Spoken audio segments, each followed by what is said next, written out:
જામનગર મહાનગરપાલિકા દ્વારા ગત શનિવારથી ડેમોલેશન કામગીરી હાથ ધરવામાં આવી છે। સ્વામિનારાયણ નગરથી માંડીને ગાંધીનગર સુધી 12 મીટર પહોળો અને 3.5 કિલોમીટર લાંબો ડીપી રોડ બનાવવા માટે કપાતની આ કામગીરીઓ થઈ રહી છે। ગત શનિવાર પહેલા આ કપાતમાં આવતી કુલ 331 મિલકતોને નોટિસ આપવામાં આવી હતી। ત્યારબાદ ગત શનિવારથી આજની તારીખ સુધી આ પાળતોડ કામગીરી ચાલી રહી હતી। આ પાળતોડ દરમિયાન આ વિસ્તારમાં રહેતા એક રહેવાસીએ એમ જણાવ્યું હતું કે અમોને કોર્પોરેશન દ્વારા એક વખત નોટિસ આપ્યા બાદ કોઈપણ પ્રકારની જાણકારી આપ્યા વિના પાળતોડ શરૂ કરી દેવામાં આવી હતી। આ રહેવાસીએ એમ પણ કહ્યું હતું કે અમોને મહાનગરપાલિકાએ વૈકલ્પિક રહેઠાણની વ્યવસ્થા કરી આપવી જોઈએ। હાલમાં અમારે ભાડાના મકાનમાં અન્ય જગ્યાએ રહેવા જવું પડ્યું છે। મનસુખભાઈ પાણખાણિયા નામના આ રહેવાસીએ આપેલી વિગતો પ્રસ્તુત છે। ટુ વ્હીલરમાં સૌથી વધુ વેચાણ ધરાવતી two wheeler company Hero MotoCorp. Hero two wheeler કરોડો લોકોની પહેલી પસંદ બની ચૂક્યું છે। સૌથી વધુ ટેકનોલોજી ધરાવતી હીરો મોટોક્રોપ ટુ વ્હીલર હીરોના રેગ્યુલર બાઇક 100 સીસી થી 125 સીસી માં ઉપલબ્ધ। 55,518 શોરૂમ કિંમતથી શરૂ। હીરોના પ્રીમિયમ બાઇક 160 સીસી થી 440 સીસી માં। પ્રીમિયમ બાઇક એક્સ શોરૂમ કિંમત 1,30,000 થી 2,49,000। હીરોના લોકપ્રિય સ્કૂટરો 110 સીસી થી 125 સીસી માં। હીરોના સ્કૂટરો એક્સ શોરૂમ કિંમત 75,000 થી 95,000 સુધી।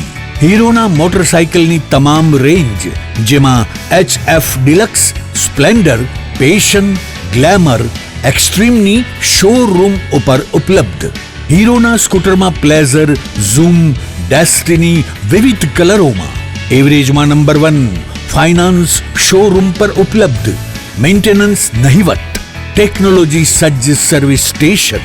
હીરોના બાઇક અને સ્કૂટરની ખરીદી ઉપર શોરૂમ દ્વારા સરપ્રાઇઝ ગિફ્ટ તો ખરી જ। વર્ષોથી સફળ થયેલ અને કરોડો લોકોના દિલમાં સ્થાન પામેલ હીરોના જ સ્કૂટર અને બાઇક લેવાનો આગ્રહ રાખશો તો પસ્તાવાનો વારો નહીં આવે। Gokul hero, Jamnagar Rajkot highway, Hapa, Jamnagar. Mobile 92 899 23 051 અને 90 675 72 626। Branch Ranjit Sagar road, પવનચક્કી, Jamnagar. Mobile 83 479 11 194। જી હા, ગોકુલ હીરો। હું અહીંયા 15 વર્ષથી રહું છું। નગરપાલિકાએ અમને એક જ નોટિસ આપી હતી અને એક જ નોટિસમાં પાછી જાણ કર્યા વગર અમારી 1200 ફૂટ જગ્યા પાડી નાખી છે। અમને કોઈ વિકલ્પ વ્યવસ્થા કરી નથી આપી। અત્યારે માલ સામાન હારવામાં આટલા રૂપિયા ભાડાના એટલા લીધા। અત્યારે અમે ઇન્દિરા સોસાયટીમાં રહેવા વયા ગયા છીએ ને 5,000 રૂપિયા ભાડું છે અને લાઇટ બિલ અલગ છે। અમારી પરિસ્થિતિ ને અમારા બાલ બચ્ચા અને મારા દીકરાઓને એના દીકરાઓની બહુ પરિસ્થિતિ વિકટ છે, તકલીફવાળું છે। સરકાર જો અમારી કંઈ વિનંતી સાંભળે ને કંઈક અમને વિકલ્પિક કંઈક મકાન કે કંઈક આપે તો લાખ ભલાઈ એની।